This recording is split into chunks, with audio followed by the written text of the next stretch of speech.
Listeners, welcome back to the Irish Hotspur. It's your boy David, Ireland's #1 Spurs fan. And this evening, me and Jack, we're going to go through Daniel Levy's interview, have a chat about what we sort of feel aggrieved by that. And also we'll be talking about breaking news about Paratici's. According to Italian media, I may say this because we know sometimes the media isn't always correct, but according to Italian media, Paratici's appeal against his ban has been turned down, but Juventus point deduction has been overturned. What's going on? Who knows? But we do have a lot to talk about this evening. But before we welcome in guests, first of all, I want to say let's have a little sweepstake. I see people already starting in the comments. What time did it think the announcement from Tottenham will come out at? Will it be the same time as when Pochettino got sacked, which was nearly midnight? Same time as Conte as well? Will it be earlier? So put your times in. Also, I want to know where everyone's tuning in from. We've got a lot of people that tune in, a lot of new faces as well. So everybody put in the comments and let us know where you're tuning in from. But Jacko, how are you, my man?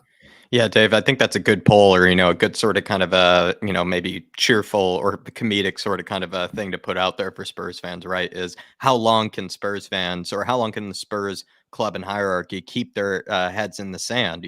How physically long is it possible for them to just sort of be completely blind to all the news? Will they wait till tomorrow morning, might go for a 2 a.m., 3 a.m. announcement, just pretend that, nothing at all is happening? Maybe they might throw in some kind of mix sort of, F1 news in between, the big announcement of Paratici. They like to sort of kind of throw it really far down their own news page. So definitely something to look forward to when it comes to that. See how any sort of housery that maybe the club official might do with the announcement. But what I would say, Dave, is yet again, just when we think maybe it's going to be a slow news day, just when we maybe think it is going to be sort of, I don't know, just maybe preparation for a Newcastle kind of fixture that could basically define the season, Spurs have a million other things going on in the background, don't they? Always do. I think it was 2 weeks ago on a Friday. Me and you were saying, look, nice, slow, easy day today. Nothing dramatic with the match tomorrow. Next thing, Tottenham announced Scott Moan. We don't do things in an ordinary fashion here at Tottenham. Never, ever a dull day. Quickly, I love music. From Edinburgh, a quick apology. I did miss your super chat at the end of the pre-match build-up. Or was it one of the live shows the other day? So I do apologize on that, my man. Hold my hands up, and it will not happen again. So I just wanted to apologize there, first of all. But look, let's see who we've got tuning in. We've got Jacob, the host from the post-match fan shows, also United Spurs of America. Check out the channel, great channel. He says Paratici can just work from home in prison. Get Levy to smuggle in a cell phone. No need. Pedro Porro runs that prison. Just ask him, my man. He will smuggle one in for sure. Big up, Lynchy 616. Good to see you. We also have THFC Brown. He has to be sacked now. Yeah, look, we'll definitely be getting into that. Good, get rid. He's a crook and a lousy DOF. That's from Eddie from Dubai. Hopefully Dubai is treating you well, sir. Paulio125 says, bye the crook. Big up, my man. Lynchy 616 says, let's hope we don't have a 12-point deduction coming our way. No, that won't happen, my man. No, I don't think we're implicated in it. Yeah. Derek Smith says, and Juventus had their 50-point deduction quashed. Yeah, I don't understand why. I mean, they're just as implicated as Paratici, in my opinion, my man. I don't understand. And a lot of the former members or former board members like Nedved and guys like that who I guess resigned have all kind of been, I guess, what is it, the word? Kind of resigned. I forget what their crimes basically have just sort of been, they just taken them aback, or, they've actually, their appeal went through actually, or was it? I think it's absolutely madness. Like Juve having a long history of corruption. When I was a kid, they're at the top and they end up being relegated to Serie D or something like that because of corruption. And believe it or not, I think Nedved actually played for them at the time and stuff like that. So there's also always been a long history. I just fail to understand why one gets away with it and one's taking all the blame. Not fair in my eyes. Colin Turner says, whether you like him or not, until he's officially found guilty of any wrongdoing, he should be allowed to continue working.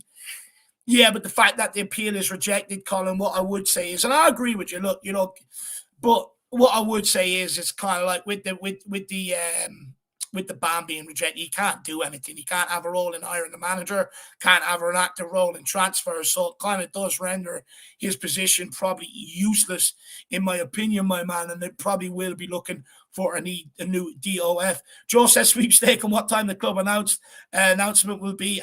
I'm going at for 12 minutes past 11. Big up, my man.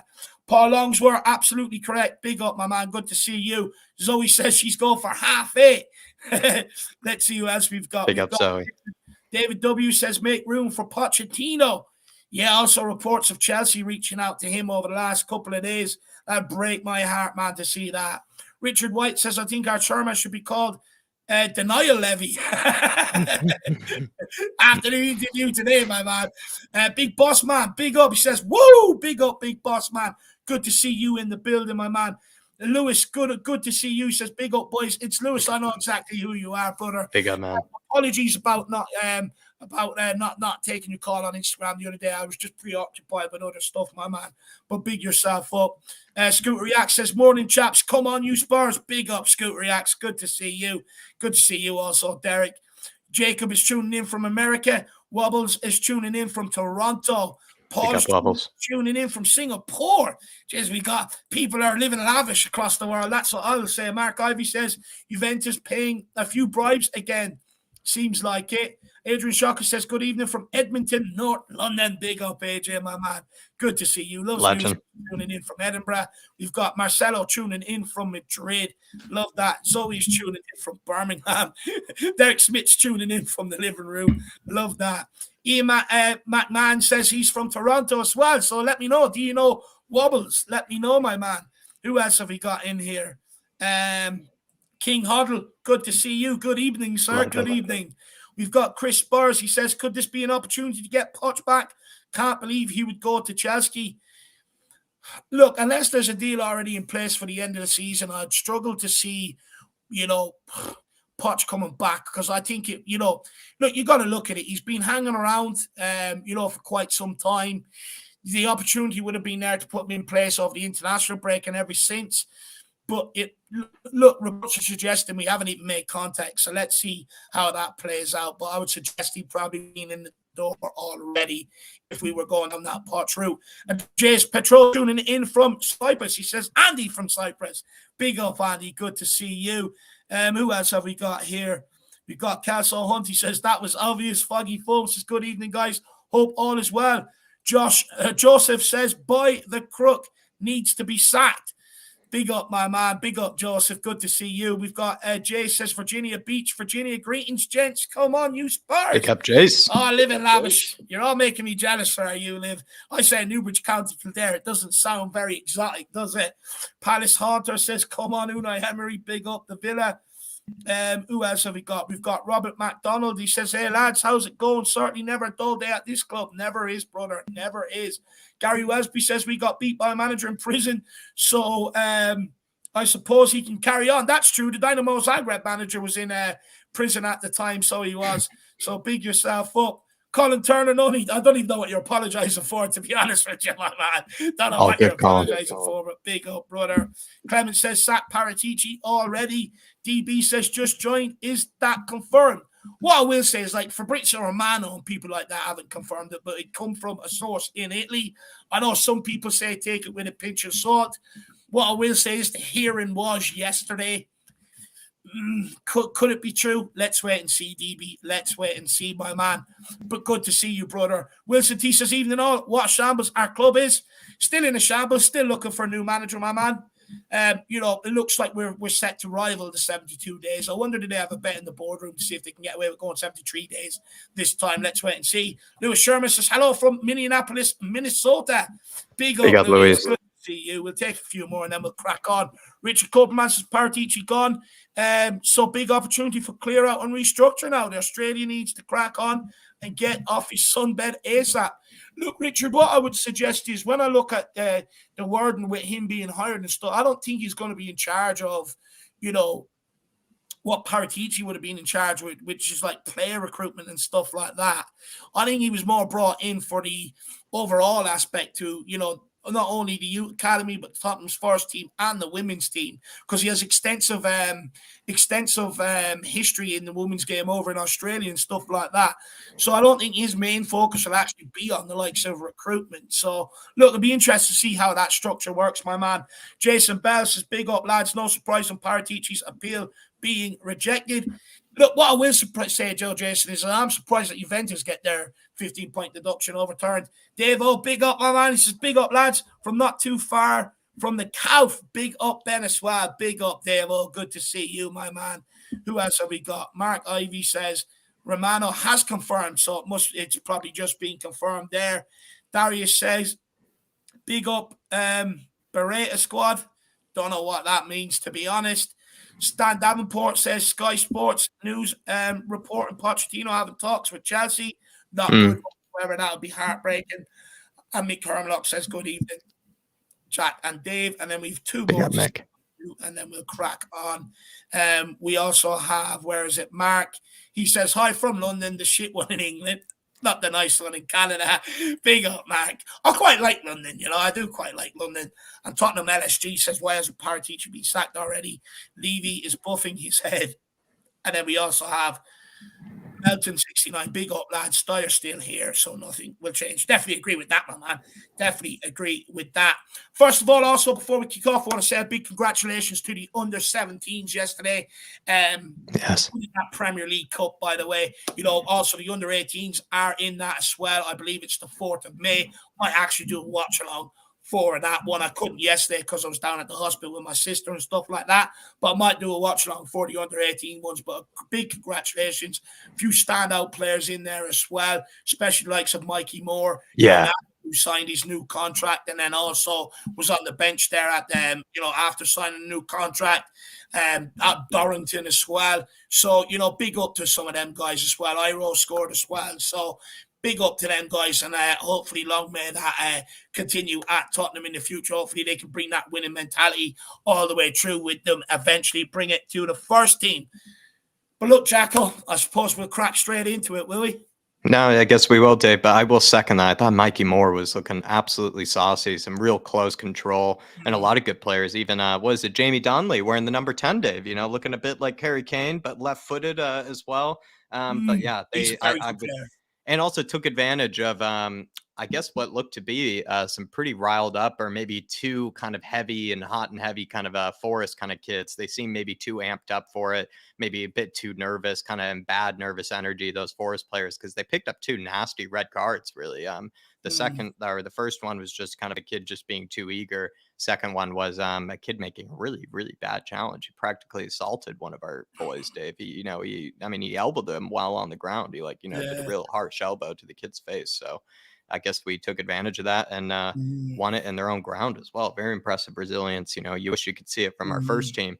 But I think first, Dave, what we're going to do is we're going to be sort of breaking down, right, the quotes from Daniel Levy. Of course, kind of 2 bits of news have happened in the space of 24 hours. This Paratici news is, of course, kind of maybe you might think already kind of ridiculous enough, but Daniel Levy, of all people, actually gave an interview, and that only happens like once every kind of solar eclipse, it feels like this happening. So Daniel Levy, we thought maybe we'd break down everybody for you, all the sort of kind of important questions, all the kind of the relevant questions, if you will, to what might be important to you as a Spurs fan. So if that sounds interesting to you, if sounds all good to you, everybody keep smashing that like button, and as well get your comments in on any of these sort of questions that we do bring up here. But the first one here, Dave, is, and I do believe that the first important one was, has working in football and the club you support always been a dream of yours? And I'm going to get up to the top here and find out his answer here. And he says, it wasn't a dream. I got into the football purely by accident. When I left university, it wasn't something I went into. Football, actually,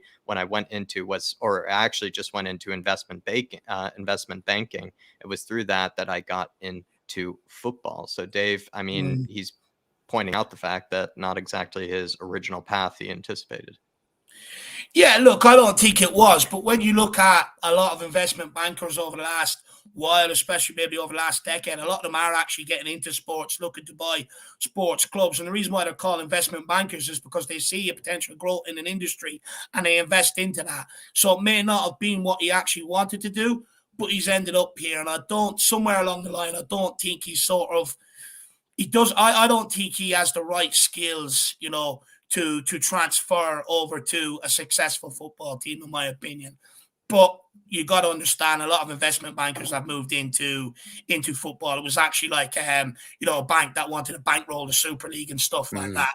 So although it may not be his intended path, that's sort of the path where a lot of investment firms and bankers have gone because they've seen the huge money and the potential in football at the time. Another important question that was brought to him that we thought maybe you guys ought to hear was he was asked talk us through how you worked at the highest level of businesses, and then about purchasing the likes of Tottenham Hotspur. And he said, it's a bit of a long story. When I left university, I went into investment banking and I was very interested in investing in private equity, which was investing in private companies. I helped raise quite a lot of money for different businesses. Then from there, I got involved in actually running quite a lot of different companies. From there, I got an opportunity to be involved in buying an interest in a small public company, which was then called ENIC. It was an investment trust worth around £5 million at the time. It had nothing in it apart from a portfolio of shares. I became managing director of that company. I came up with an idea at the time of trying to create sports and a media company. So we bought a portfolio of soccer clubs around Europe. We had 6 different clubs. One of them happened to be a minority share in Tottenham. Then we had a problem with UEFA as they decided all these clubs weren't able to compete in the same European competition. I think the important part here is that he says is that we decided to increase our shareholding. I had no intention at that time to become involved in the day-to-day running of the football club. It was purely at the time an investment opportunity. Then I realized that to really maximize that opportunity, I had to have an influence over the success of the club. I really had to get involved, and this is what happened. So Dave, kind of really a long answer, but the important part I think there is at the end that again he sort of reiterates he had no intention of becoming the chairman, but I guess when he sort of did become more of an investor in the likes of Spurs, when they took that majority sort of ownership, he I guess all of a sudden realized that it was him who had to have his hands sort of involved in everything in order to make sure that they get the best return over their success and investment. Yeah. That's how he phrases it, at least. Yeah, look, although he may not have wanted to be chairman, he is. But look, I have a feeling he didn't get involved for the benefit of Tottenham because he believes he can run them to be a success and win trophies. I think he got involved because he wanted to more so protect his money and have more say over where it was being spent. And plus, he said in another answer there somewhere along the line where he says, as soon as we took over, I realized very, very quickly we needed to build a new stadium. And, you've seen that over the years where they were buying up all the properties around so that they could eventually get the planning permission for the stadium, knock White Hart Lane and build it. And I think that's why he ultimately became chairman, is to look after the money and help buy everything around so that they can eventually build the stadium.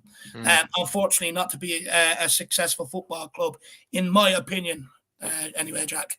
Yeah. And then later he was asked, in that 22 years, what has been your proudest achievement actually on the pitch? And Dave, it's kind of a big question here, actually brought up by the interviewer. And you might think that he probably dropped the ball on this one, but this is his answer. He said, we had a meeting a couple of weeks ago with all our 750 staff at Spurs. We got everyone together and we put up a big picture with lots of trophies in it. It is about winning, but winning dependent on the moment in time. You ask that question to various people means different things. So then so when we first came in Tottenham, winning was making sure we stayed in the Premier League. Then as time goes on and we got more successful, it was about getting into the Europa League and then the Champions League. Obviously, the ultimate thing is to win the trophy. So that is clearly what we are trying to do here. It's easier said than done, though. Am I happy that we haven't won more than one trophy in the last 15 years? Absolutely not. But I also think that we've had some fantastic times being in the Champions League a number of times, despite the fact I feel sick that there's a club in North London that's a bit higher than us at this moment in time.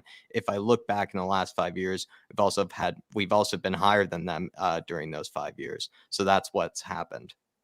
So I don't know, a bit of a non-answer, if you will, Dave. And I thought actually a bit of a big question that could have been met with, I don't know, a more resounding answer. I mean, what answer could he have given, I guess? Look, for me, Jack, I'm more concerned about the last part where he say he's sort of vitrioling over finishing above Arsenal. That for me is the concern. It's like, you know, what he failed to highlight is the reason why we finished above Arsenal is not because of how well we were doing. You would say maybe that's a small part of it, but Arsenal built the Emirates. They had to sell a lot of their best players, which ultimately led to their demise. Now that they don't have to do that anymore and they're sort of out of that situation, look where they are back. And for me, like it's a successful season is not finishing above Arsenal. That's just a consolation prize. No mention of the League Cup either, which shows me it's not about winning with this guy. It's not. And if that's the attitude from the top, or is there any wonder why we're seeing what we're seeing on the pitch right now, Jack? Where the players don't really give a shit, because it's like, what he should have said there is my main ambition is to win, and I'll try and do everything to be able to do that, and everything in my power to find a way to do that. But, to come out with a silly statement like, oh, we finished above Arsenal for the last 5 years, it sort of sums up maybe, the attitude or the culture that surrounds the club. And for me, I don't like it. He never mentioned the League Cup as being his proudest achievement, which should be, because, it's the only thing Spurs fans really had to sort of celebrate over his tenure. And what he also fails to mention is that over ENIC's tenure, they have the least amount of trophies out of any Spurs owner. Alan Sugar had more, and he nearly lost the club. The club nearly went bankrupt. Irvin Scholar had more. And it's kind of like, when I hear that, the ambition, it's not to be successful or a way to do it. It's just purely as long as we finish above Arsenal, we've had a successful season. And I do not like that. And by the way, in them 5 years that he's talking about, Arsenal won 2 FA Cups. What did Tottenham win? They also went all the way to Europa League final, I believe, and just got knocked out as well, if I'm not mistaken, too. So, and the thing is, Jack, he started off so well by saying, look, we want to win trophies, this, that, and the other. But, come the end of answer, it just highlights why Spurs fans get so pissed off with him. So pissed off, because then he deviates into something else. And it's kind of like finishing above Arsenal is great, but it's not a successful season. Success is winning trophies. And the fact that he doesn't mention the Carabao Cup concerns me. Yeah, to be honest, like you said, maybe he started off the answer, like maybe you thought, okay, like looks like he's on the track here to maybe give an okay answer, but then it just, like you said, it maybe finished poorly with that sort of just weird sort of comparison, and also maybe a comparison without really a lot of context as well. I think if he did want to give himself any type of pat in the back when it comes to maybe any sense of the footballing, Dave, he could talk about the fact that Spurs now, and of course we'll get on to the manager questions later, but he could chat about the likes that Spurs now all of a sudden, since he's taken over, are competing for the likes of Jose Mourinho, Antonio Conte, bringing in all these big name guys. And maybe that's what he could have said is maybe more of like an achievement during his time, is more the pull that Spurs have maybe gained since he's been here. The pull has increased, but that maybe is a bit more of a, I don't know, like it's hard to know what answer he would have given that would have really satisfied the fans. And that's probably more symptomatic of really his position here, I think, at the club, and, how people feel about him in general, though. For me, it just sort of sets out the stall, Jack, that as long as we finish above Arsenal, it's a successful season. And it's so out of touch with what the fans want. Again, it just alludes that he just doesn't get it. And look, if we want the players to be winners, we want the managers to be winners, and not, we'll see what happens. It's got to come from the chairman as well. It's got to come from them. And that sort of rhetoric, from me, it sort of embodies why there's no winning culture at Tottenham, because as long as we finish above Arsenal, it's a successful season. I can't have that. I cannot have that, and he wonders why fans get so frustrated with him. He had a chance to set out his stall by going, look, I know we haven't brought success to this club, but that is our main ambition, and we're going to do it by hook or crook, and we understand that on the pitch, it hasn't been the product we want to put out there, but we're going to do our utmost this summer to improve that and look to deliver trophies here. Finishing above Arsenal, look great and all. I'll celebrate it, just to wind up the rivals, but it's not success, is it? His definition of success and the fans' definition of success are way off. They're not even on the same planet. He was asked about as well the transitions to the from the old White Hart Lane to now the new Tottenham Hotspur Stadium. The question was, what kind of initiatives did you do to try to keep the spirit of the old White Hart Lane? He said the most important thing about the old White Hart Lane was the atmosphere. Everyone remembers the atmosphere. So we spent a lot of time with the architects and the acoustic experts to try to make sure that even though the stadium was much bigger, we could create a fantastic atmosphere. Our south stand, which seats 17,500, is an amazing noise. The noise inside that stadium vibrates all around. This is an interesting one, Dave, because I don't want to steal your answer here, but maybe I'll set you up for it. But you had brought up earlier on Mia's sort of kind of show, and everybody do check out Mia's Yeah. channel, Spurs Between the Lines. But I don't, like I said, I don't want to steal your answer, but maybe set you up for it again. Do you feel like he did the right thing by, looking at the likes of, I believe it's the Westfalenstadion, or like, the one, the Borussia Dortmund Stadium, and, ones like that. He looked at, I think, the Signal Iduna Park. He looked at a lot of sort of like maybe big famous stadiums that are known for having a bit of a, let's say, a good atmosphere and are known for having great acoustics. So he kind of spoke to people who had built those stadiums or people who studied the noise of that. But there's something else that you think he could have done as well on top of that. Yeah, look, I want to say, first of all, I've no problem in going off speaking to engineering experts, Right. acoustic panel experts, whatever it may be. But No there's something problem a bit with that. extra that he could have done. Yeah, but for me, right, he speaks about, wanting to recreate the atmosphere. That's what he found special about the old White Hart Lane. Well, in the old White Hart Lane, there was no architectural expertise. There was no acoustic paneling.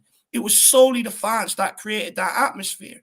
And moving into the new stadium, he sort of left them out of that. He went speaking to engineers. He went speaking to acoustic experts. What about the fans who actually create that atmosphere that you want to embody into the new stadium? You go against your rivals, against bigger teams, and especially when Tottenham win. Don't get me wrong, it is absolutely fantastic. But that's because everybody's in a great mood because you're beating your rivals. You won a big game, right? But a lot of people complain about the atmosphere in the smaller games and stuff like that. But, if you really wanted to create the atmosphere from the old White Hart Lane, why not speak to the supporters? Why not include them in it? Why not ask them what they think can help do that? Why not ask them, instead of just putting them into the new stadium and scattering them everywhere? Why not actually try to put out there and go, we'll dedicate a whole stand to people that want to stand, sing, and everything else through 90 minutes and try and recreate that whole atmosphere sort of thing. Now, I get there were some people that wanted to keep the seats and the people that were around from the old stadium into the new stadium. I get that. But, again, I think it was an opportunity missed to be able to liaise with the fans, speak to the fans. And it's kind of like they turn their back on us at every opportunity. And for me, that's another example of it. The answer is there in exactly what he said. I wanted to recreate the old atmosphere from White Hart Lane. Well, that was by the fans. So why would you leave them out of the new process? It's mind blowing. I think that's a great answer, Dave, and I think that's a great sort of kind of way to look at it, where he did the right part of course, speaking to engineering experts and speaking to the acoustic experts. You've seen how other stadiums have gotten it wrong in that department, where clearly maybe they didn't do that part where they spoke to sort of modern experts in that regard. But where he could have taken it a step further is getting the fans more involved in what maybe they would like to have seen in the new stadium, especially since they waited very patiently for it and waited a long time for it. And it took a lot of investment as well. And since it was already delivered late in the first place, he could have maybe asked for a bit more sort of maybe involvement, you could say, from the likes of the fans. This one was a bit of an odd question, Dave, and it sort of had to do with his negotiating style and him being asked about it. And thought it was a bit sort of kind of pampering towards him, but I'm curious what you think. He was asked, you've been described as more painful to deal with than a hip replacement. How would you describe your negotiating style? He said, firstly, that comment was from Alex Ferguson, who remains a dear friend. All I was doing was protecting the interests of my club. It should have been, it should not be seen as a negative. The fact that I want to maximize the prize for the benefit of the club, because all the money goes back into reinvesting anyways. And then he was also further asked, so do you think you're more painful to deal with than a hip replacement? And he said kind of sluggishly, maybe. It feels like, Dave, he's sort of, I don't know. It's like if a kid was kind of asked, like something that he's a bit, kind of, what would you say, evilly proud of, or like it was a bit odd, this question. And then he was sort of taking a bit of pride in it. I think at the end of the day, it is good to be a hard negotiator, and you certainly don't want to be somebody that's a pushover by any means. I don't think you want to be somebody that's come into things like a Todd Bowley that's sort of paying, over the top prices for everything and is getting shoved around a little bit. But at the same time, his sort of smuggishness in this comes off a bit strange, don't you think? No, he was super proud when they mentioned Ferguson. He look at the glee on his face, the poor guy, right? Super proud. No, to be fair, I'd probably be proud if I got a compliment off Sir Alex Ferguson. But hear me out on this one, right? Not so much of a criticism, right? But the with the answer he gave, saying that he is a tough negotiator. That's all right when you've got clubs trying to pick your best players. Perfect, right? But when you're trying to sell your shit players, ain't so good, is it? We seen right now, and that stubbornness is a part of the reason why we are where we are now, with a lot of players that have been here 7, 8 years, and a lot of the 11 players that are out on loan. That's the reason why we are where we are with that, is because we don't want to sell or get rid of maybe all costs. We want to try and recoup the value. But for me, you've got to pick and choose when you do that. Many Spurs fans have asked for managers to be flexible. I also believe he should be flexible in this. He's got to be smarter. He's got to do it. It's okay when it comes to good players, but when we're trying to cut off driftwood, you've got to take the hit, and you've got to be a lot smarter. You can't apply that for absolutely every player that you're trying to sell out of this club, because if you do, you end up with the situation we end up with now. And that's my problem with that part. He needs to be smarter. He needs to be a bit more flexible with it, in my opinion. Like I said, not so much a criticism, but I wouldn't be as gleeful about it as him, because it has a good impact in one way, which means when we were in a position where we had to sell our best players, we got the top dollar, and now we're in a position where he just says no. But when we're trying to get rid of players, it has a counter effect, and that's where it's killing us. So yeah, to maybe reiterate what you're saying there is that if he's being quite proud of his sort of stubborn approach to how he negotiates deals and everything, and that sort of stubborn approach, as much as he might think benefits us, it also has come back to bite us, and it has come back to make things quite difficult for us as fans to sort of get around, because often when we feel like we're in sort of a situation where things just need to happen as soon as possible, we get stuck in this sort of kind of Daniel Levy stubborn negotiation process that he takes such pride in, like you brought up. And while it maybe could benefit us that he is a stubborn negotiator, like I said, I'd rather someone be a stubborn negotiator than someone that's a complete pushover. I completely agree. Would rather have the other rather than, someone being an easy one. The same time, I agree with you, Dave, is that he asks a lot from the fans, and he asks a lot from us to be flexible. And we've gone through a lot of change and turnover and etc. And we have to put up with a lot. So why isn't it the case that since he does maybe have all these other extra revenue streams and etc. to maybe rely upon, that he does point to and is obviously in this interview so proud of these extra revenue streams, why can't maybe he just take that stubborn business approach that he has every once in a while, and just when he feels like he is going to have to just bite the, kind of bite the nail, or be able to just sort of kind of, just swallow it, he just doesn't do it, Dave. He just doesn't, swallow his pride, and he doesn't swallow his pride often in these negotiation deals. And that's what people probably would rather see from him a bit more often, is maybe it's fine, he's a shrewd negotiator, but also you need to be able to swallow your pride, because at the end of the day, you're running a football club, not, an investment group of, stocks and etc. Well, there's your answer right there, Jack. The reason why he is so stubborn about it, and it also hinders us getting players in, by the way, is because that word investment. He's an investment banker, isn't he? He's not. Investment bankers, they don't usually take losses. They don't accept losses. They're notoriously hard people to negotiate with, and he always look to try and take advantage to get the best deal possible. So that's why we're not selling our players. That's why we can't get them out the door, because to the wider footballing world, Sanchez and Winks are probably worth 5 million. But to Tottenham, they want to get 20 million. It's just, in a weird way, the interview, it kind of gave us a lot of the answers we need on maybe some of the stuff we have to ask him, like, why won't we take a loss on players? Well, because the first answer was, I'm an investment banker. Exactly right.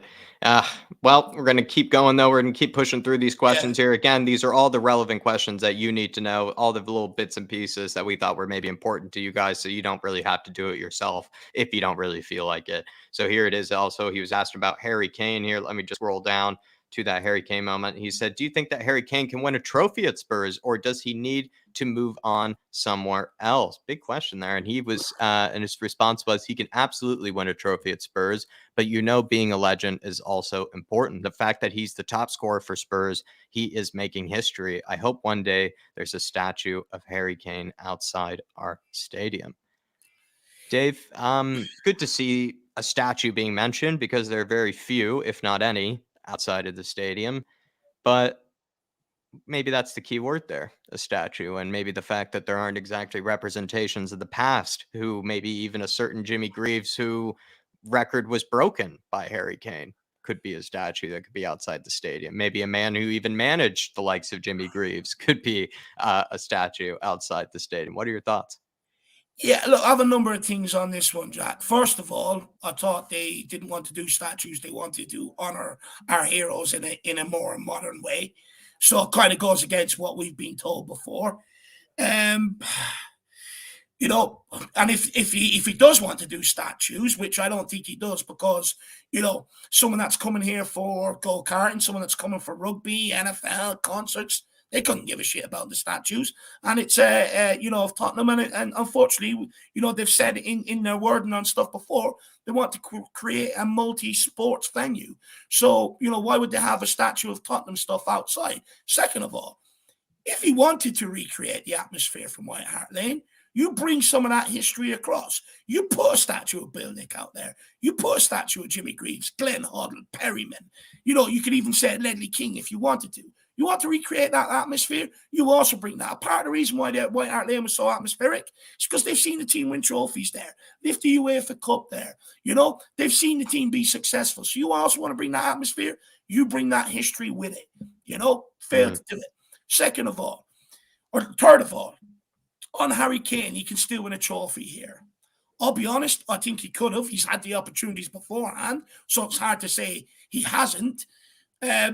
But he just hasn't won a trophy. We haven't got over the line for one reason or the other. Whether people want to blame Kane, whether people want to blame the whole team, that's up to you. But the reality is, we never got over the line. Now, if we didn't go them 3 windows without signing players, would we have got over the line? Potentially, yes. You would have had a deeper squad. We would have been able to cope with injuries and stuff like that. But do I think the opportunity is there for him to do it before he retires at Tottenham? I think if he commits for 3 to 4 years and we get the next sort of era correct, yes. But it's a huge, if you go off what we've seen over the last 3-4 years, I would say no. And I would argue maybe that opportunity, maybe the opportunity has been missed. But like I said, if we can't get it right, which I hope we do, and we do, invest in the right areas this summer, who knows what can happen? Football can sometimes be a wonderful thing, but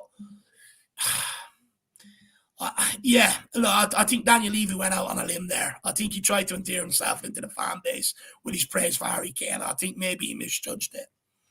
Also, as well, looking back at your decisions over hiring and firing managers, how difficult has that been for you? He says, I think as far as managers is concerned, that is when it comes in to manage, when they come in to manage a football club, it's just part of the game. It's not personal. We're in the business of winning. And if they don't win enough games, then they know that their job is on the line. They're paid very well for that. So it's just how it is. It's not personal. All the managers that have left Tottenham, I'm either still in contact with or they come back to games. It's not personal. Interesting part how they said they're paid very well, right, for that. So he's kind of just bringing up how it is a ruthless relationship of winning. It's good that it's like that, right? Because you could see that he's maybe taking a bit of an Abramovich sort of kind of a mentality, right? Where it's maybe a bit distant between you and the manager, but you're sort of like, listen, you're here to get results and that's what the job is. But maybe compared to an Abramovich, not exactly sort of giving the manager every single thing they need possible in order to succeed either. So it's an interesting one here, Dave, because he did bring up how they're paid very well, but he said they're paid very well because it's a ruthless, results business. Okay. And then my first initial reaction is, then why doesn't that apply to him? If it's a results business, he gets paid very well. In fact, he gives himself bonuses even when he delivers on things late. So, if that's the sort of ruthless culture that he wants to aim towards the manager, Why is that not directed same at him as well? Because in order for a manager to win, right, it's up to us to provide the finances and the right players on the pitch for that manager. And clearly we failed at doing that. So where's his accountability? And this goes to the whole culture that we've seen the last 3-4 years. No matter what happens, the manager is the fall guy. And that can't keep continuing to happen. You can only get away with that if you've done what Abramovich done, if you do what a City done, and you can fund 200-300 million worth of players every single summer, and you've got the best players to pick from. So no matter what manager comes in, you expect winning football because you've got the best 2 players in that position available, right? At Tottenham, you don't have that. You barely have a best 11.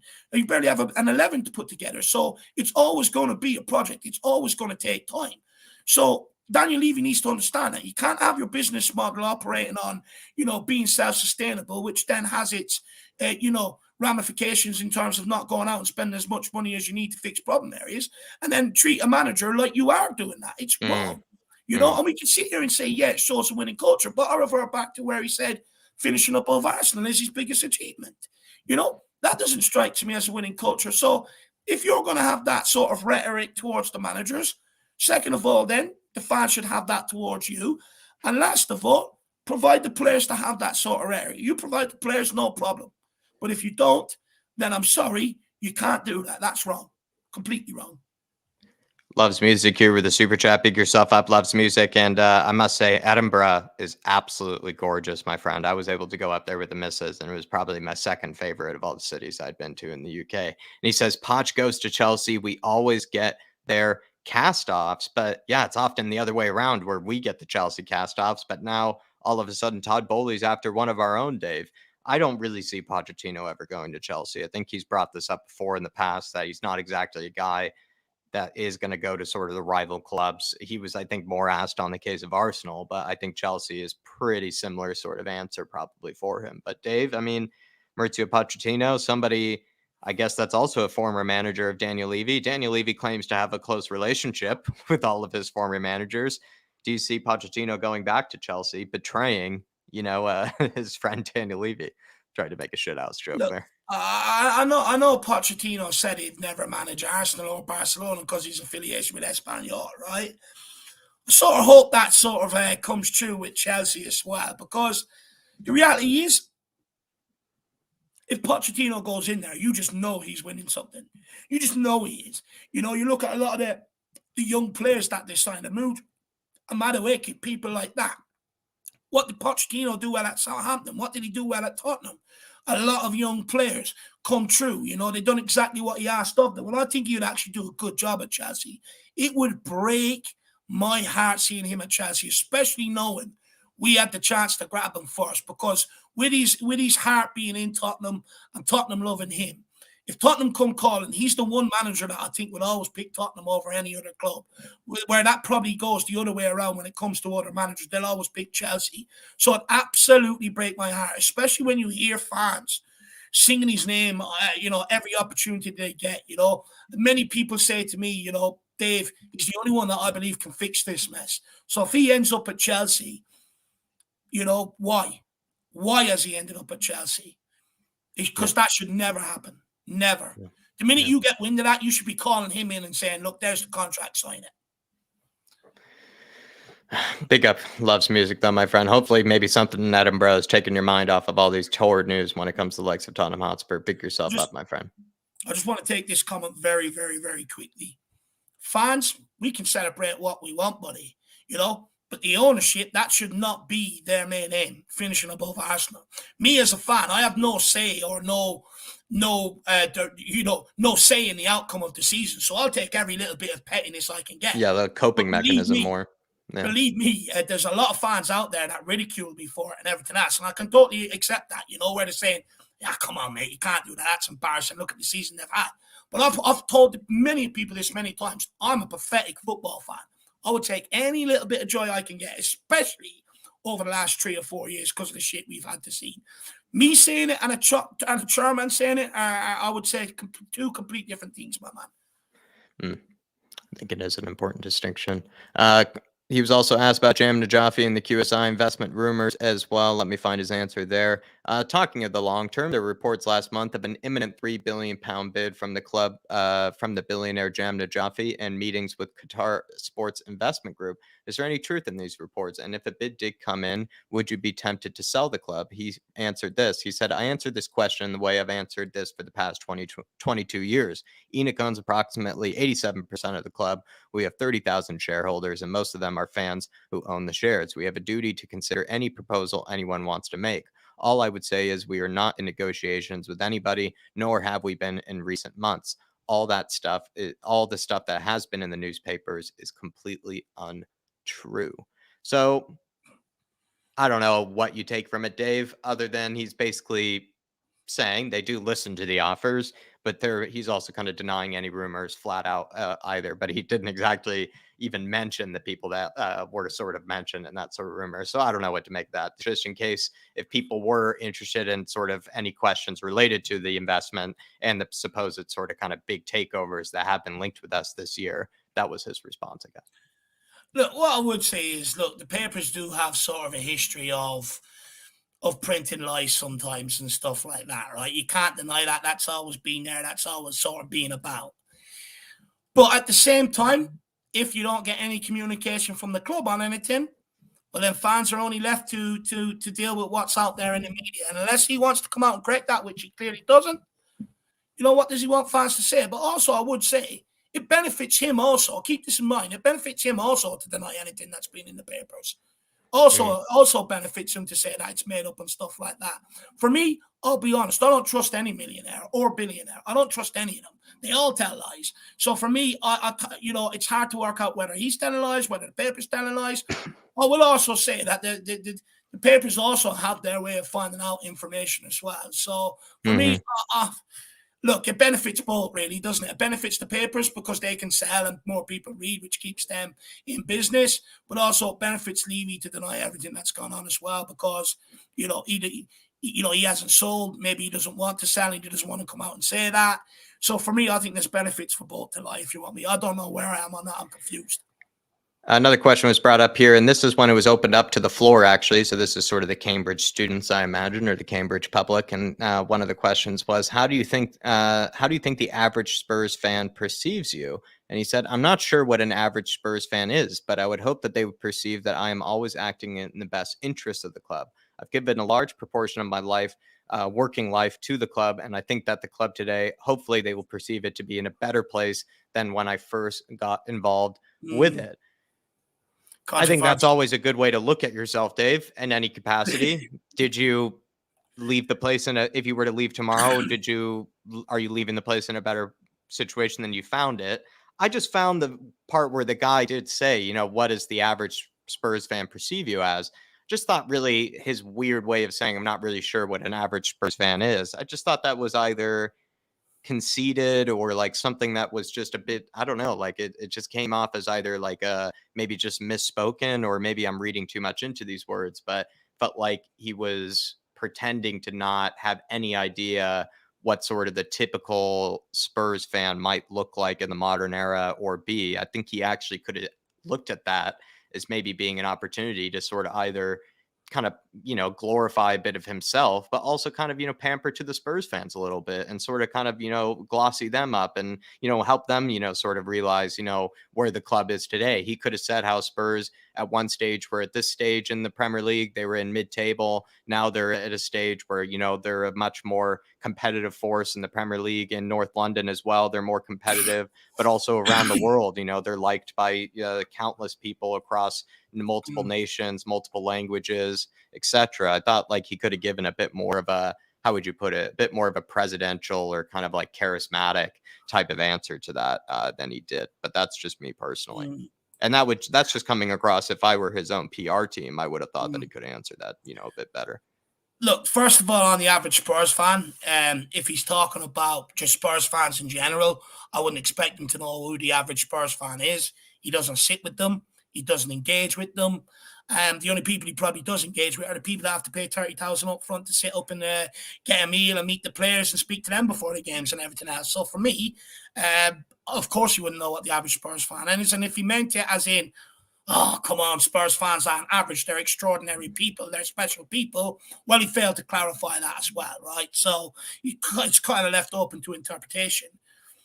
However, as he left the club in a better place than when he found it, I think if you asked him when he had Pochettino in charge, I think you could say 100% yes, right? You've got to a Champions League final. You've had a couple of close calls in the league, a couple of close calls in domestic cups. You had the new stadium, the new training complex. At that time, yeah, you could have said, yeah, he has. Now, and just hear me out on this season isn't over. We could fall further down that table.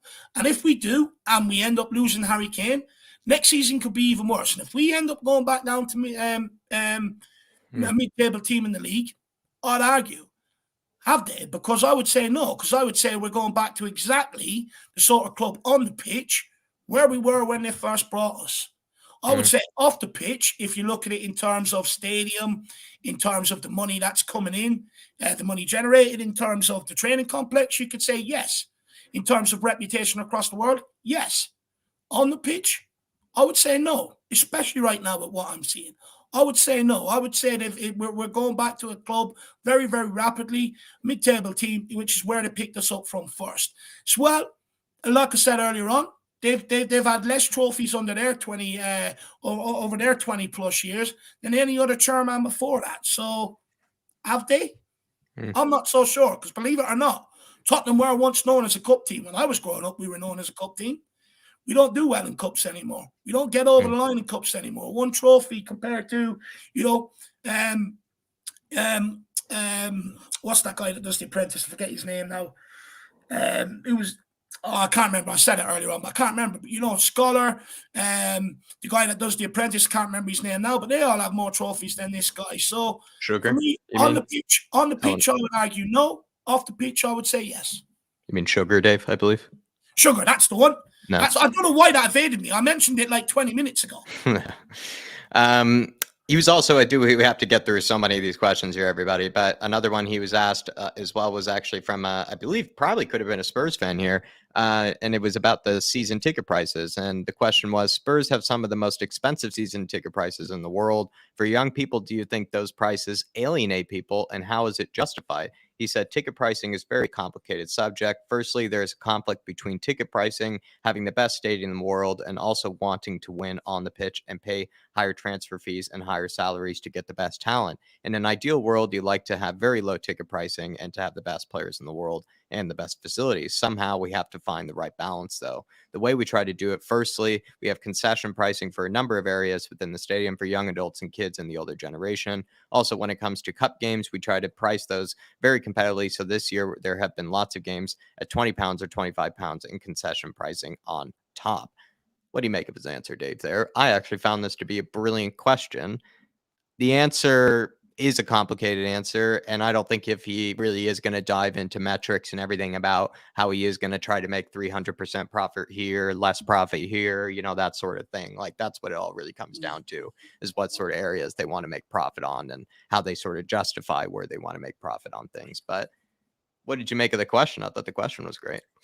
Look, I actually found it interesting to see how they actually come up, or how they value the season ticket prices. I actually found that sort of interesting, because I've always sort of wondered what they base it on. What I will say is, with the football fans are watching, and let's face it, fans are paying to go and watch the football. Does it warrant the highest season tickets across Europe? Not so sure on that one. Good job they froze it this year. There would have been absolutely uproar if they didn't. And it's good to see that they do make concessions for younger kids, older people and stuff like that, which is good. I just found it I don't really have any strong thoughts on that. I just found it interesting to see how they actually come up with the price for the season tickets, and that it's not just a figure plucked out of thin air. You're lying there sleeping, you see $2,000 come across, you just go bingo, we charge that. I think it's also just a good pressing question. Like, it was probably one of the more harder hitting questions he was actually asked on the evening, which is sort of sad, to be honest, but it's what you get, I guess. Another question was, with the super wealth coming into football from Qatar and Saudi Arabia, we've seen the impact at Manchester City and Newcastle. What implications will this have on the clubs like Tottenham. Firstly, there are new laws coming into effect this season, UEFA rules where sustainability is going to become much more paramount in people's minds. So you'll be limited in the amount you can spend on wages and transfer fees, effectively the amortization element.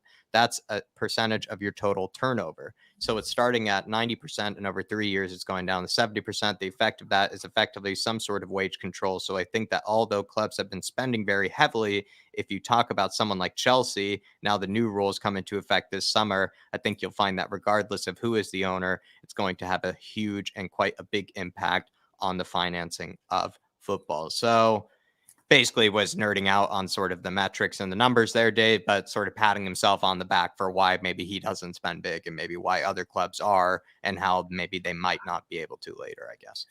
Well, I mean, it's took, 23 years for football to sort of get in line with his business model. So it's been a long way for that to happen, right? And we've had to suffer in the meantime. Look, I'll be honest, where I'm at with these financial fair plays, he may see it as a good thing. And look, obviously, he knows a lot more than me, what's coming down the line. However, I don't trust him. We've already have financial fair play. Look how many teams find a way around that, find loopholes in that. And I'm sure they'll do the same with this new stuff that's coming further down the line. So for me, I know that it's more coming from government and stuff like that, which probably will make it a bit more stringent. I'll believe it when I see it, Jacko. I'll believe it when I see it because, the financial fair play was also brought in for fairness for clubs like us, the way we operate, clubs below us and stuff like that. Yeah, but it hasn't really worked out that way, has it? So for me, I'll believe it when I see it, lad. Mm-hmm.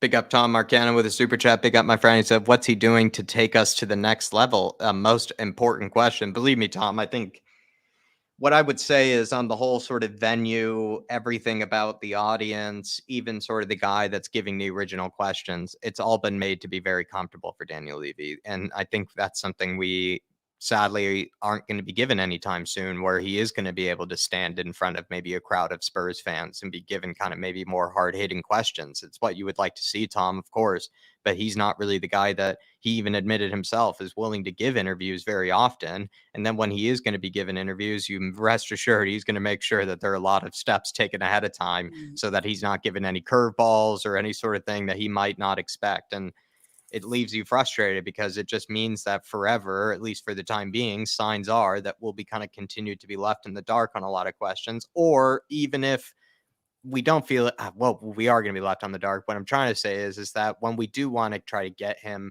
a more sort of pointed question or a question that will require, maybe a bit of sort of self-reflection on his part, that does mean maybe admitting to some mistakes. It's not likely to come from, somebody like us. It's going to, rarely come at all. And he's probably not going to really address ever the hard hitting questions. It's just it's a reality, maybe for the time being. You hope maybe in the future he'll come around to things like that. But for the time being, I think these interviews are always going to be surrounded by people that he can know and trust aren't going to throw him those type of hard hitting questions. And it's just to save face, and it's just for his own PR, because he's underneath at a lot of scrutiny as it is right now. He's getting a lot of attention from wider media, bigger media companies. And so right now he probably used more of this interview just to make himself look a bit better. He wasn't going to use this interview to answer hard-hitting questions. He was going to use this interview to make himself look a bit better. Look, you also got to remember, the guy was at Cambridge. He studied in Cambridge, and they sort of asked him to come back and talk about the business side of things. And look, Jack, you made a great point on Mia's question, on Mia's show earlier on, where, you've got to understand the people in the room he's with. That they're the high and mighty of society, or the future of the high and mighty of society. And, they more care about the business side of things, and more so than the football side of things. And that's the way that interview was geared. So I think we've got to understand that we were never going to come out of this interview with him going, this is my plans to take us forward, this, that, and the other. We were never, ever going to get that at an interview like that. And I think we've got to understand that. But look, this is where my problem is, right? It's kind of like, I understand that maybe, where am I? I understand that, he was not there to be interrogated on the football side of thing, and it's not that sort of question and answer or that forum. However, Where I think that the fans have a major problem with it, and where I don't understand, is why can't he do something like that with Tottenham fans? Address their concerns. Even conduct it in a right way. People elect representatives so they can go and do that. Have that sort of question Q&A with them. Put the questions that fans really want answered. Also, push back on his answers to get more clarity on things. That's what that's what we need. That's what we want as a fan base. And what's even more in a kick in the teeth about this interview is that even when the only means we have is the supporters trust, even when they put questions to them, look, we'll answer them when we want, and not until then. And that's what gives us more of a kick in the stones when, we do try to put questions to the board through the supporters trust for clarity. We don't get it. It's pushed off. It's delayed. But then you see these sort of Q&A and interviews, and that's why I don't think fans are in uproar over exactly what was said. I think they're just more in uproar because it's like Cambridge University get more clarity and stuff in their answers and their answers question quicker than what fans of actual Tottenham Hotspur do. And I think that's where people get annoyed. And at the times we're in right now, it would be beneficial for him to sit down and do a Q&A with a Spurs fan that's a journalist like an Alistair Gold or something like that, or representatives elected from the Spurs fan base put forward to be able to do an open style Q&A like that. And I think that's why fans get frustrated at this sort of interview. Not necessarily what was said in it, but why won't he do one with Spurs fans? Big up, Tom, my man. Really appreciate the support and good to have you in here as always, brother. Another question here was brought up is that in the next 5 years, do you see the Premier League games being played overseas? Big of a scary one for some people to think about. And his answer was, I think that there may be some pressure for 1 or 2 games to be played overseas, but I think it will probably be resisted. I expect it's more likely you will see a cup competition played overseas. Thoughts on his answer? I think he's the guy that would want that. Quickly on this, right? Look, I know you may want that, Jack. You'd love a Tottenham game to go to in New York, right? It saves you £1,000 quid to fly over and all that sort of crap. Get the Carabao Cup to New York. Understand it, right? I do understand that, right? However, for me, I think it sort of opens up the idea or loosens the idea within the fans of a Super League potentially coming down the road. For me, these people will do everything they can, and they'll do it over little bits of increments and steps. Maybe it starts off with a cup game, then it goes to 1 league game, 1 cup game, etc. And then all of a sudden, they'll come around with Super League ×2, and they'll say, well, hang on, you have no problem with a league cup and a cup. This is the benefits of it, blah, blah, blah. And all it does is open fans up maybe more to the idea of a second Super League, which I do not want. I can never accept, in my opinion. It's not Tottenham Hotspur if they're playing in Dubai, if they're playing in New York. Tottenham Hotspur is the name of where they actually come from. And for me, I chose to support Tottenham, so I'll choose to fly over and support them.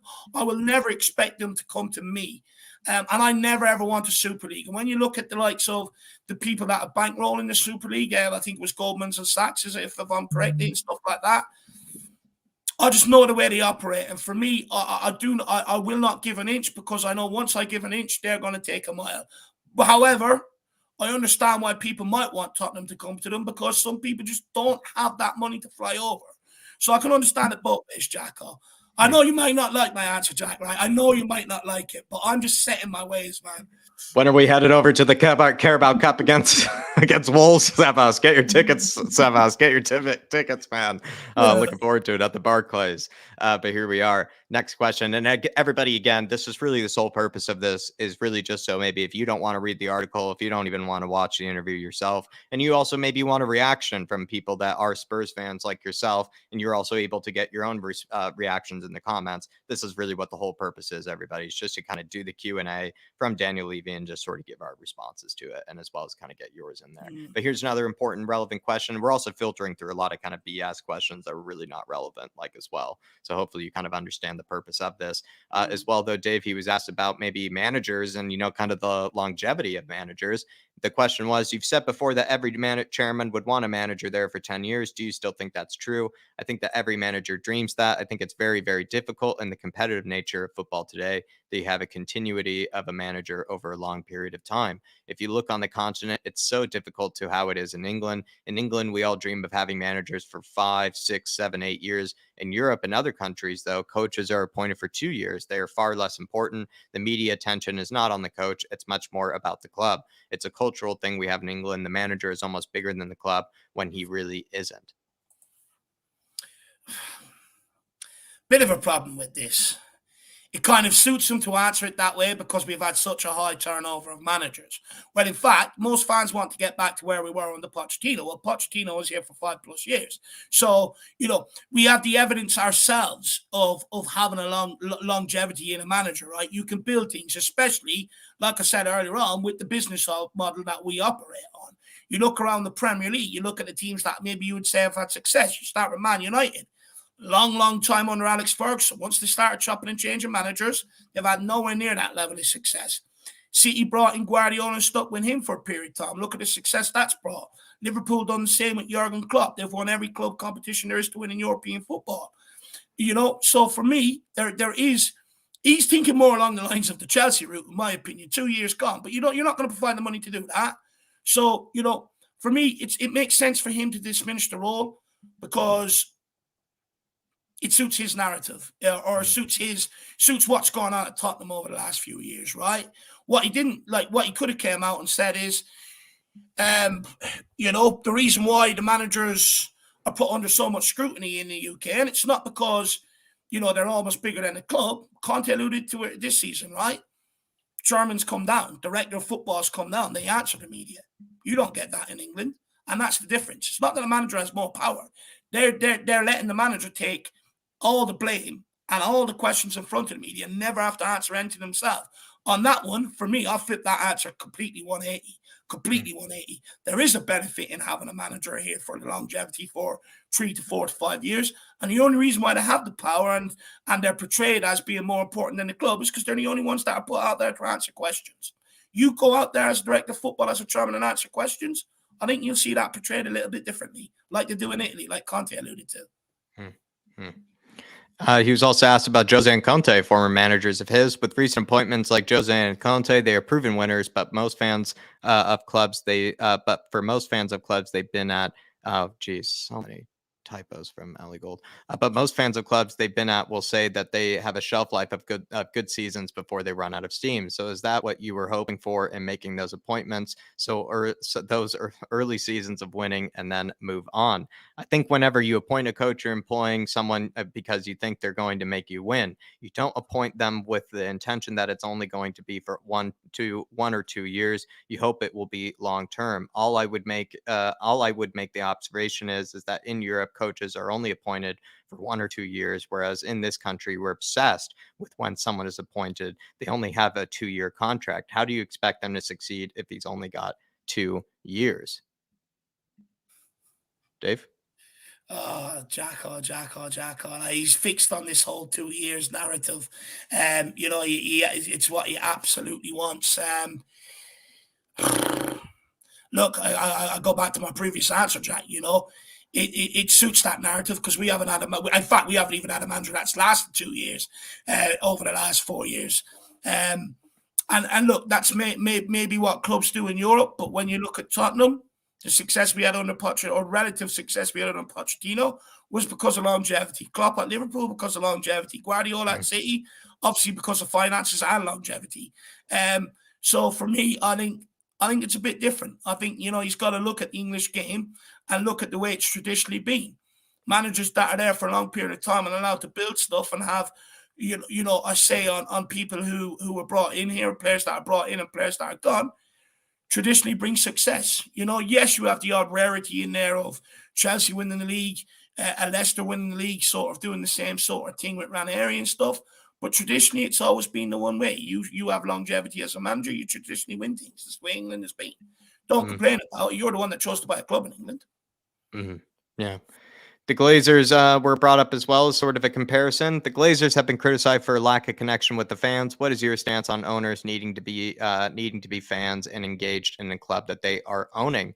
I think anyone that buys a football club, they may not fully understand or have the connection with the fans, but they do want the same thing as the fans, which is to win. I think it would be wrong to assume that the Glazers don't want Manchester United to win. I'm sure they do. So didn't again, really answer the sort of kind of transparency and that sort of connection between there and the fans. And you didn't exactly offer any sort of ways to maybe promote or sort of improve that between the likes of ownership and fans. The only thing that he seemed to bring up was that, by the way, I guess owners want to win as well, in case you didn't know that. That's what he said. In case you didn't know, owners want to win too. Well, I would like to hope that every owner that buys a football club buys it on the premise that they want to be successful and they can sit there and gloat about it, right? I'd like to think that is the case. Look, let's be real. You don't gather that sort of money in life unless you are sort of a winner in your industry, right? So I've no doubt that they do have the ambition to sort of win. But Jack, this has been Levy and Enoch's biggest problem since they took over the club, is the communication with fans. There is no dialogue with the fans, and it's their biggest problem. Now, so people may not like the answer I'm going to give, right? But just hear me out on it. You see what happened at United with the United fans storming the stadium. You see what happened with Gold and Sullivan at West Ham, where the fans were getting close to them and being aggressive and stuff like that. And you even look at the booing that's happened in our stadium at the weekend. Why is this propping up more and more relevance? Fans showing disdain because these billionaires are coming in here, and it's like the wild, wild west. They have no laws to abide by. They have, they can do what they want, and they don't care about the fans. A bit of government regulation would probably do it the world of good, to be honest with you. Because they can come in here, they can do what they want, they can diminish the fan base and just do exactly whatever they want. And this is the problem. That's why you're seeing people get fed up, because you're like, hang on a minute, I'm on the breadline. I earn £300-400 a week if I'm lucky. And outside of my bills and everything else, I might have 80 quid left. I'm spending that on a ticket and going to the game. I've been doing that from, as a child before any of these players in Germany got here, and I'll be doing it long after. But the point is that the last bit of money I have, I'm choosing to spend and go and watch the football at this football club. So fans have a right to show their disdain towards things. And if owners want to come in here and treat the clubs the way they do and want to do exactly what they want to do with it, without acknowledging that it comes with a hardcore following, then is there any wonder we're seeing what we're seeing at stadiums over the last few years? It's always the fans that are taking the brunt of it, that are taking the criticism, that need to behave better. Well, what about these owners? What about these millionaires that come in and do what they want with the club? You got Mike Ashley. Look what he done to Newcastle Football Club for a decade. No repercussions there, So as much as people want to blame the fans, well, if these people came in an open dialogue with the clubs, then maybe you wouldn't get so much pushback. How about that? Love it, Dave. Another one here was, there were plenty of this one is, what are your ambitions for the Tottenham Hotspur brand beyond football, and how does that feed into the football club itself? Everything we've been doing in the stadium itself, like the NFL and our recently announced Formula One partnership, is really to expand the revenue streams for the venue, and all that money gets reinvested into the team. The relationship with the NFL and Formula One will over time expand the fan base of Tottenham Hotspur. At least that's what we hope. And if you go to the United States today and you ask people if they've heard of Tottenham Hotspur compared to, say, 10 years ago, I'm sure as a result of our partnership with the NFL, we have a lot of bigger following than we otherwise would have had. So that's what the strategy is. I find this interesting, Dave. I can't disagree with him. I do think actually the majority of people that I do know who are huge NFL guys, they do know where the actual place is played in London, and they know about the stadium, and they know about the fact that it is played at the Tottenham Hotspur Stadium. Does that make them in turn Spurs fans? I don't think so.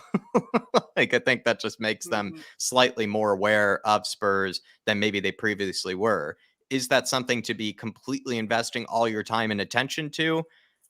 Yes and no, I actually think, because I think it is important that sort of the Spurs, recognition is important, because in order for us to be basically one of the bigger clubs in sort of world football, emphasis on that, Dave, is world football, is to be, attractive to clubs around the world, South America, to the likes of also Canada, USA, and Mexico. You look at also places in Asia that you have to be kind of a worldwide force. You need sort of a worldwide fan base. It's kind of sadly how it is nowadays. If you want to really be basically the top echelon, clubs in the world competing with the very, very best, you basically need a worldwide fan base. And Spurs, I think for a long time, have been absolutely, one of the powerhouses and one of the most biggest clubs in England, but they needed to expand maybe that sort of, fan base to a more worldwide audience if they wanted to stay relevant. and how maybe things are nowadays. Because Dave, I've even been to Old Trafford, and I'll be honest, Dave, everybody at Old Trafford had an American accent like myself, or had come from some other place around the world. It was kind of like a Disneyland or like an Amsterdam. It felt like for sort of kind of football. It felt like just a completely international place. And I think that's where the game is maybe headed, for good reasons, bad reasons. I don't really care. It's just where it's headed. And I think Daniel Levy, to an extent, has found maybe a way around that, where he's trying to find both, where he can increase revenue streams as well as increase sort of Spurs' recognizable kind of nature, or maybe just, how recognizable can you make them? And I don't know. I think he's slightly achieved that, but I don't know how many more Spurs fans there are because, we happen to have NFL games here. Look, I have no problem with Tottenham diversifying your revenue streams, and I've made that clear in the past. The more money that comes into this football club, the bloody better it is, right? We just have to learn how to spend it correctly next. Never have a problem with that. However, I'm not sure, like the NFL sponsor, partnership, the rugby partnership, the boxing, the music and stuff like that. I'm not sure it's opening us up or creating a bigger fan base, because all you're getting is NFL fans that want to come to London anyway, because a lot of American people are fascinated with London. All you're doing is giving them a holiday to be able to see the NFL and London. So it's sort of like they're there for the NFL. They're not there for Tottenham. People that come go-karting and learn that, they're more there for the F1 interest rather than Tottenham. Same as the people with the rugby, the concerts, the boxing. I'll find it, I'd love to know how many people actually go to an event like that and come back and go, I'm a Tottenham fan now. I'd love to find out. Me, I don't buy it again, Jack. And I know I seem very negative towards this interview, right? I know I do. But it's just the way I see things. I don't buy it. For me, you want to build your fan base, the quickest way by doing that is putting your names on all the trophies. You look at Man City, they didn't have a fan base. Now they've got fans popping up left, right, and center. Why? Because they're winning. Winning breeds fans. Winning makes people want to support you. Playing the right way makes people want to support you. Not diversifying and bringing other sports to Tottenham. Because them people are already fans of them sports. They've already chosen them sports over football. So I struggle to see how it sort of converts them. That's my opinion. Another one here, and only two more people, I do promise. And this one is actually quite important, I would say, if you want to get sort of insight into maybe how he does think about things. What about Spurs before got you involved, made you want to step in? What changes did you make, and what did you identify as needing to change? He said, firstly, when you're a fan and you're also an investor, I think you have a much more balanced view as to the decisions that need to be taken in running a football club. It's very easy. Trust me, if you're emotionally connected but not financially connected, to make some very bad decisions or rash decisions. As much as we all love our clubs, they also are businesses where you have to make sure the income is sufficient to match the costs, and it's very easy to get into trouble. So I realized that quite early on that if we wanted Tottenham to be successful, it would be beneficial that if someone who was involved in running the club was not only a fan but also an investor. So basically, he's praising his own balanced view, Dave. He claimed, I guess he thinks he's quite unique in the fact that he is not only a fan of Spurs, but also happens to have an exceptional sort of kind of background in finance and in investment. And that gives him actually a more balanced view than the rest of us. That's his answer. Yeah, no, I don't really have too much to say on that one, Jacko. Okay, last one then. Spurs are also considered to be one of the more sensible clubs financially. This is the last kind of sort of relevant question if you wanted to get anything from this.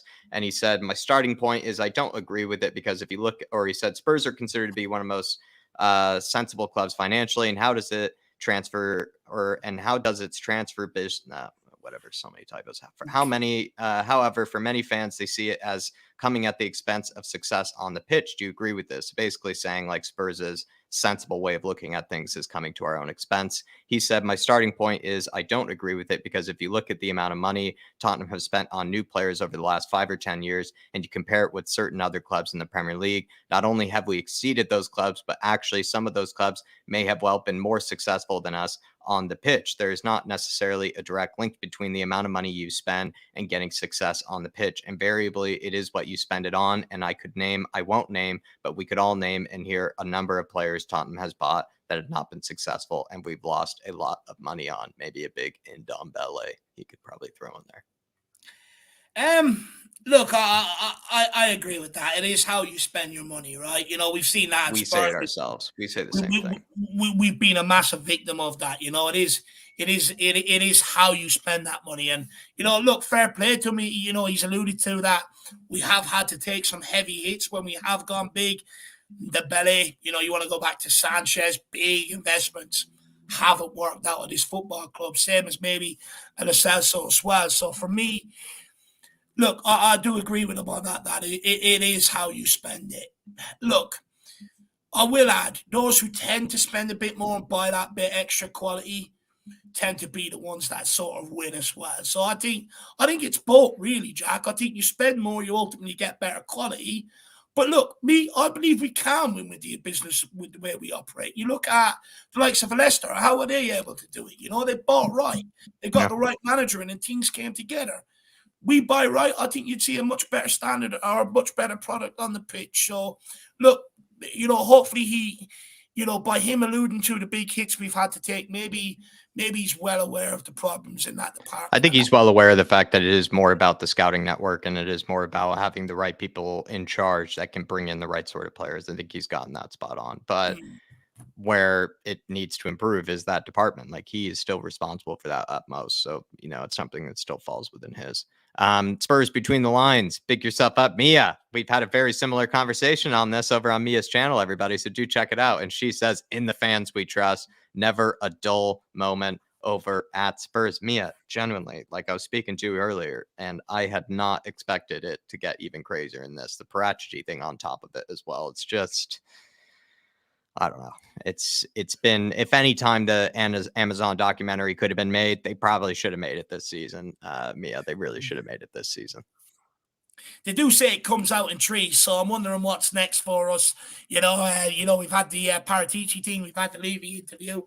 So what's next? But look, we have adopted Mia's line until we get a manager. In the fans we trust. So look, long may it continue. Big yourself up, Mia.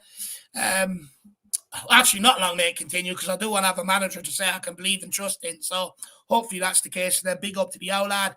He says the latest flop being Porro. Yeah, he said this to me yesterday, Jack. I nearly crashed. Sounds like he had more patience for Matt Doherty than he does Pedro Porro.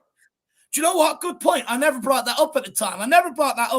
Actually. So I'm going to relay that to him tonight. Huge Matt Doherty apologist, but huge Pedro Porro hater. Interesting. No patience for Emerson either. That's interesting too. Look, my old lad has lost all patience. He hates losing, and it's been going on too long. To find out, maybe the outlad wants Harry Winks back. No. He hates him. One thing my old lad has a great eye for is a midfielder. He got it right on Ndombele. He's got it right on Winks, Lo Celso, and I've learned over the years. One thing I'll always listen to him on is the midfield. He knows a midfielder. Well, we're going to have to deliver him some sad news, unfortunately, yet again on the Fabrizio Romano situation. Everybody, his appeal has been quickly rejected. On Fabio Paratici, misspoke. Fabrizio Romano saying the College of Guarantee of Sport has officially rejected the appeal of Spurs' director of football, Tottenham director Fabio Paratici. Oh my Lord. I mean, that's just not even going to respond to that. Stick to midfielders now. But Tottenham tiers, Dave, have even just come out, and let me actually share my screen and just show this to you guys. This was actually a bit of news, and actually involving Daniel Levy as well. They say here, sources at Spurs have indicated that Levy will look to replace Paratici rather than promote from within his existing staff, as it's increasingly unlikely Spurs will head into the summer with Paratici's influence. Fabrizio Romano's tweet here, everybody. And then also, this was the original kind of breaking news, the guy that sort of broke it for us. He said the appeals of Agnelli, Paratici, Cherubini, and Arriva Bene were rejected. The appeals of Nedved and all the former members of the board have been accepted. And also the 15 points, I believe, Dave, let me go up to this tweet, were kind of restored, I believe. It says, this is the indictment. The Coney Guarantee Board rejects the sentence of minus 15 points penalty in the championship against Juventus, who returned to third in the standings with the score achieved of 59. The Federal Court of Appeals will reverse the ruling in a month. So an odd one, Dave. It's not like it's been, you get a ban, you get a ban, you get a ban. Some get banned, some don't.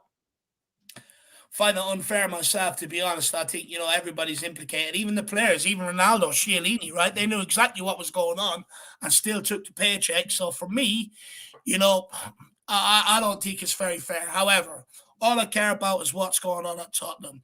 First of all, some of them names you pronounce, Jack, absolutely brilliant. Try my The best. last two sounded like great pasta dishes. It was hard after all the typos from the Football London article, but yeah, I'll try my best. The last two sounded like great pasta dishes that I would order off a menu for sure. Look, when it comes to Tottenham, look, Paratici's job as it stands right now, he can't do anything, right? He can't have a say in the managerial search, can't have a say or help, negotiate to get players in here for the summer. For me, what's the point? Just get rid of him at this point. Look, as much as I like the guy and as much as I think he's done an all right job in terms of recruitment, I do think you look back on it maybe in a year or two once the right players are added to that and say, okay, look, maybe his recruitment wasn't bad as I first thought. I think the fact that, the signings are coming in and we've still got absolute shit here is probably what I think is making it look even worse. Look, ultimately, he's responsible for not bringing in a centre-back. He should have done that. But look, what I would actually say, Jack, is when you look at the course of this season, it's more so been players that were here before Paratici got here that have sort of held us back or let us down. A Dyer, a Sanchez, a Hugo Lloris, right? Rather than, you have some of his signings, maybe a Richarlison, a Basuma, who haven't took off. But on the whole, I actually liked his recruitment. But he's got to go. He can't do anything. It's collecting a wage without him actually being able to do anything. And, all he can do is advise. There's no point of having him there, especially with the wages he's on.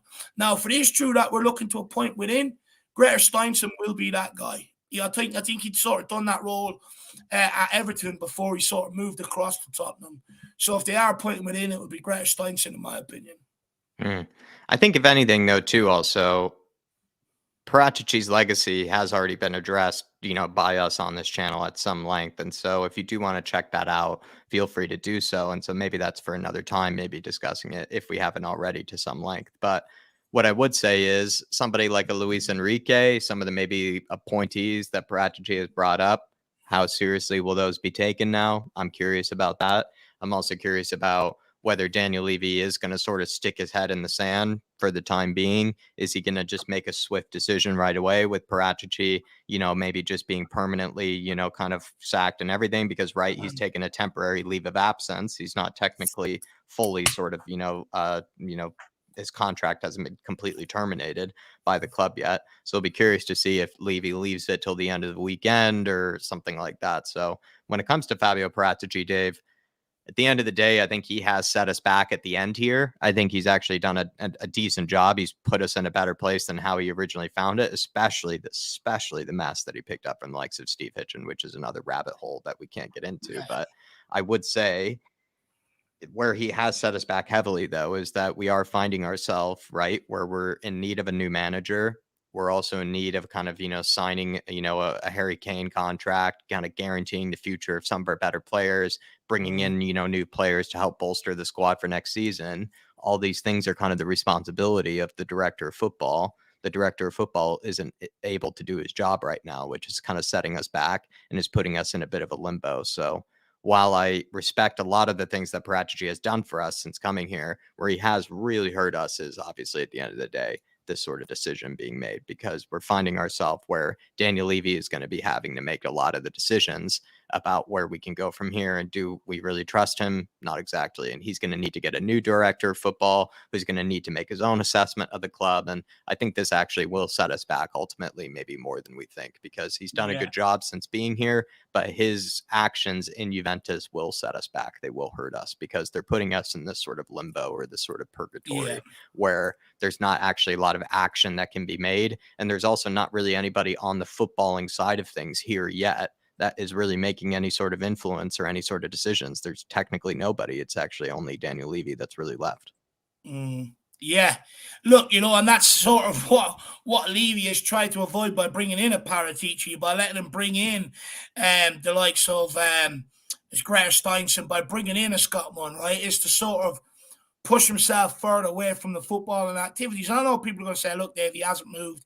He brought in, he was under Danjuma was a club signing, Spence was a club signing, etc. Right? But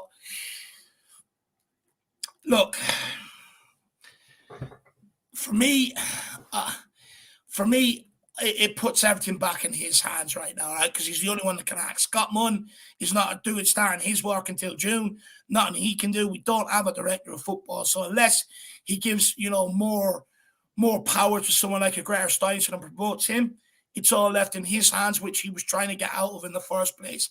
So it does not leave us in a good situation. I think you're correct. It probably sets us back. So let's wait and see what happens. Look, the true ramifications of this, you won't know for another few weeks. Let's wait and see what happens. But look, maybe it might expedite the process of bringing in a manager because of it. Who knows? Let's wait and see what the ramifications are. Yeah. Everyone, hit that like button, please. On the way out, I think we'll let you go on with the rest of your evenings. Crazy news still with Tottenham Hotspur. Like, can't even take a break for just a second here. It's always going to be nuts around. And we tried to do our best with already what was, I think, originally planned, Dave, was our response to the Daniel Levy Q&A. And then just right before we were about to do this whole Paratici stuff came up as well. So everybody, we're trying our best to keep our heads in this. It's almost a surprise that Dave and I can still stand and that we can still make any sense of anything that's still happening. But hopefully you do appreciate the sort of kind of news update and everything and all that sort of stuff that we deliver to you. Like I said, hit that like button on the way out. Really does help us with the algorithm and our battle with it. And anybody that's watching this back, put your comments in and we'll try to get back to those as well, please. And look, what I will say is, first of all, a massive thank you for all you guys out there tuning in. Really, really do appreciate it, especially on some fine summer evenings that we're having right now at the minute. So really appreciate it. And look, what I want to say is, I know my opinions can be very out there, right? And I know people don't agree with me. Tell me why in the comments. Rather than pull me down or slap me down, get in the comments. Let's open up some discussions and tell me why you maybe might disagree with some things that I have to say. And let's have a good conversation on it, because some people do say stuff that I don't think about that maybe, might change my answer or broaden my answer and stuff like that. So please do. If you do disagree with me, get in the comments and let me know. And if you do agree with me, just get in the comments and say, Dave, you're a bloody legend. But guys, I'm off to watch some football. And the Outlads says there are plenty of crooked wheeler dealers out there. Don't worry, Levy will find another one. Yeah, look, you know what? It wouldn't surprise me to see Harry Redknapp rolled in the Outland. I'm seeing Harry Redknapp next Friday night, so I might ask him. You up for director of football? Let's see. Let's see what happens. The Outland. Let's see what happens. It wouldn't surprise me. Get the good wheeler dealer in there. Old Harry. He loves that bargain. He knows how to operate as well. But guys, been a pleasure. We're off to watch the football. Hopefully you guys do too. Smash a like on your way out. Get in the comment section. Let us know what you think of the show. Let us know what your opinions are on absolutely everything we've discussed here today. We'll be back here tomorrow with the fan show, as usual, on a Friday.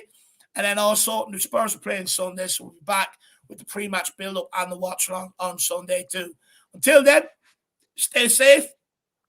Try and keep calm. Hopefully we don't get too much news. And as bloody always, no matter how bloody shit we are this season, I'm one of them, Tottenham till I die. So come on, you Spurs. Come on, you Spurs. And in the fans we trust, credit to me. The fans we trust. Big up to me, everybody. Check out anything else you want to see with us. Go over to her channel. See you all soon. Take care, everybody. Everywhere we go.